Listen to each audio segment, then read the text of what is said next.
Hello everyone, आज हम लोग डिस्कस करेंगे कोर 4 को हिस्ट्री ऑनर सेकेंड सेम 2018 में आया हुआ ये क्वेश्चन है।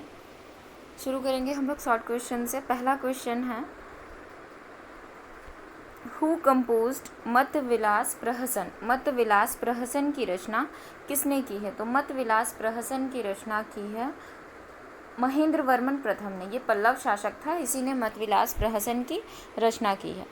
B number question, who built the Kailashnath temple at Ellora. Kailashnath temple Ellora में किसने बनवाया था? तो कृष्ण प्रथम ने बनवाया। ये एक राष्ट्रकूट शासक है। यहाँ पर आप लोग ध्यान दीजिएगा कि कैलाशनाथ टेम्पल जो है ये कई जगहों पर बनाया गया है, लेकिन आप लोगों को ध्यान देना है कि किस जगह के बारे में पूछा गया है। पर्टिकुलर जिस जगह के बारे में पूछा गया वहाँ पे किस शासक ने बनवाया है, तो यहाँ पर आंसर होगा कृष्ण प्रथम। नेक्स्ट क्वेश्चन है, what do you mean by Brahmadeya. Brahmadeya से आप क्या समझते हैं? तो देखिए यहाँ पर दो वर्ड दिख रहा है, एक ब्रह्म, ब्राह्मण से जुड़ा हुआ, देय मीन्स दिया हुआ, यानी ब्राह्मणों को दान में दी गई भूमि ब्रह्मदेय कहलाती थी। Next, to which dynasty did Amoghavarsha belong. Amoghavarsha जो था वो किस वंश से संबंध रखता था? तो अमोघ वर्ष राष्ट्रकूट वंश का शासक था, तो आंसर हो जाएगा राष्ट्रकूट। नेक्स्ट क्वेश्चन है, who introduced which Sen ruler introduced kulinism in Bengal. कुलीनवाद जो है उसका बंगाल में शुरुआत किसने किया था? तो इसका आंसर होगा सेन शासक Ballal Sen. Next question,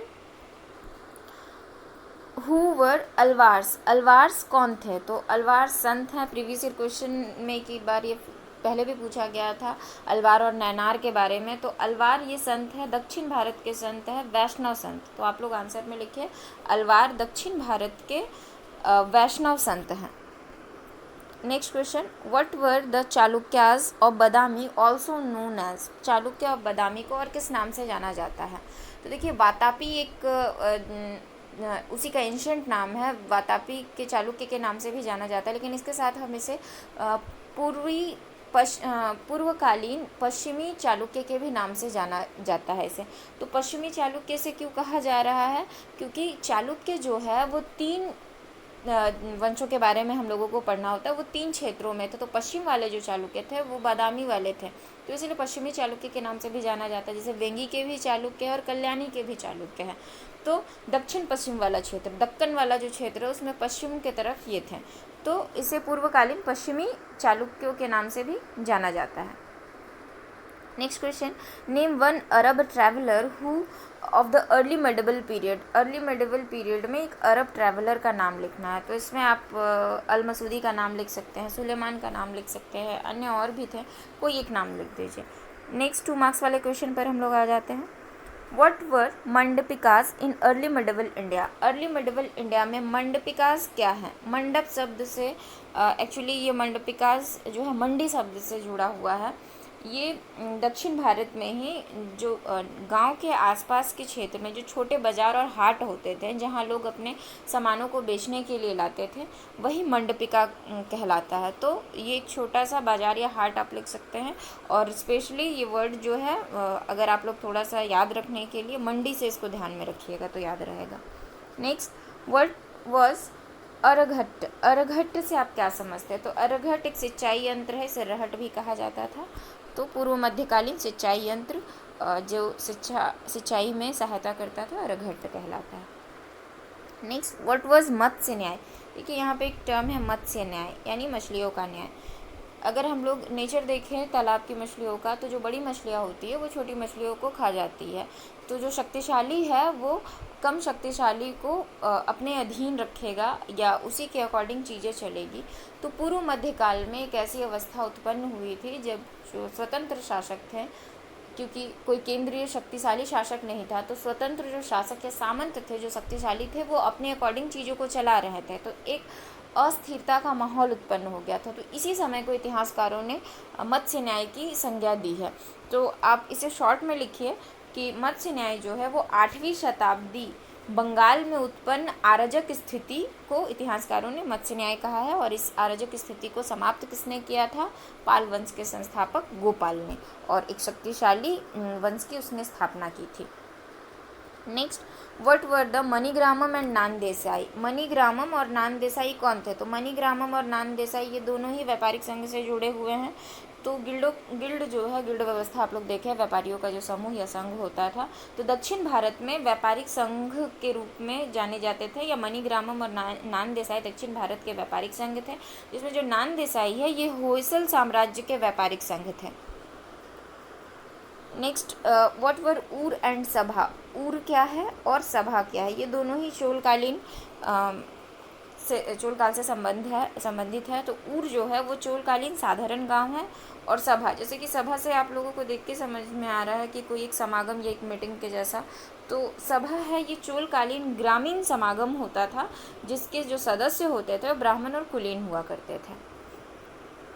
next, who were the Avadhutas. Avadhutas कौन थे? तो अवधूत संत हैं, ये भी प्राचीन भारत के संत थे। ब्राह्मण ग्रंथों में भी इनका वर्णन मिलता है, बौद्ध ग्रंथों में भी इनका वर्णन मिलता है। बौद्ध ग्रंथों में जो थोड़े मॉन्क हुआ करते थे उनको कहा गया है। तो अवधूत्स प्राचीन भारतीय संत हैं जो एनलाइनमेंट या प्रबोध के मार्ग पर थे और शिक्षा प्राप्त करने के मार्ग पर।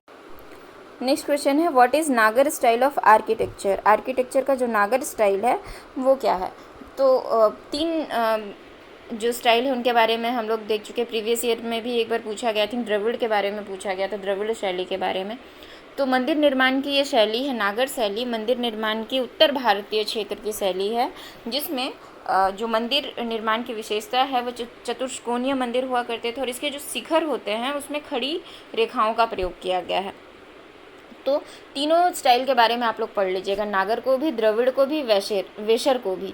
नागर जो है वो उत्तर भारत की है, द्रविड़ जो है वो दक्षिण भारत की मंदिर निर्माण की शैली, और वेशर जो है वो इनका मिश्रण है। तो किसी भी ईयर में कोई भी क्वेश्चन अगर पूछ दे तो आप लोग को पढ़ा हुआ रहेगा तो वो इजी रहेगा। और एक दो इसके एग्जाम्पल्स भी देख लीजिएगा कि वेशर के और द्रविड़ और नागर के। Next, name the most important literary sources of the Pal rulers, who was it's author. Pal ruler का एक मोस्ट इम्पॉर्टेंट साहित्यिक स्रोत के बारे में पूछा है, तो आप इसमें रामचरित लिख सकते हैं, जिसे संध्याकर नंदी ने लिखा है, और इसमें रामपाल का वर्णन है। पाल शासक रामपाल, उसी के नाम से ही आया है रामचरित। नेक्स्ट क्वेश्चन है 5 मार्क्स वाले question, determine the extent of the empire of Harshavardhan. Harshavardhan के विजय अभियान को लिखना है कि उसने अपने साम्राज्य को किस तरह विस्तृत किया, किस तरह उसने कन्नौज पर विजय प्राप्त की, किस तरह से उसने दक्षिण में विजय अभियान किया, लेकिन वो चूँकि सफल नहीं होता है, लेकिन उसके बारे में भी आप लोग लिखिएगा, और उसका जो क्षेत्रीय विस्तार है उसको। Do you think the Agrahara system brought about changes in the land tenure system. जो भू राज्य व्यवस्था थी, जमीनी जो व्यवस्था है, उसमें अग्रहार व्यवस्था ने किस प्रकार परिवर्तन लाया? भूमियों के दान से जो कि ब्राह्मणों को, अधिकारियों को, सेना को दिया जाता था, जाहिर से इसने भू व्यवस्था में परिवर्तन लाया है, उसको लिखना है यहाँ पर। Next, discuss the nature of Kaivarta revolt. Kaivarta revolt का नेचर लिखना है कि उसकी प्रकृति क्या थी, रिवोल्ट का स्वरूप क्या है। Next, right a short note on guild system in early medieval India. जो गिल्ड सिस्टम, व्यापारिक संघ का जो निर्माण हुआ था अर्ली मेडिवल एज में, उसके बारे में यहाँ को लिखना है। अरब कनकेस्ट के बारे में है ये नंबर क्वेश्चन में। What were the indirect result of Arab conquest of Sindh. Arab विजय अभियान जो यहाँ पर हुआ था, अरबों का विजय जो यहाँ पर हुआ, उसका आपको परिणाम लिखना है, लेकिन अप्रत्यक्ष परिणाम, दूरगामी परिणाम उसके क्या क्या थे। 10 मार्क्स वाले क्वेश्चन में आ जाते हैं। What were the result of the tripartite struggle, how did it influence the balance of power in north India.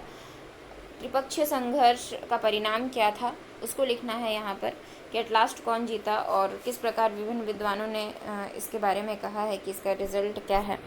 और how did it influence the balance of power, और इसने सत्ता का जो या पावर का जो बैलेंस है, संतुलन को किस प्रकार इसने बनाए रखा, या सत्ता संतुलन में क्या चेंजेस आए, उसके बारे में लिखना है।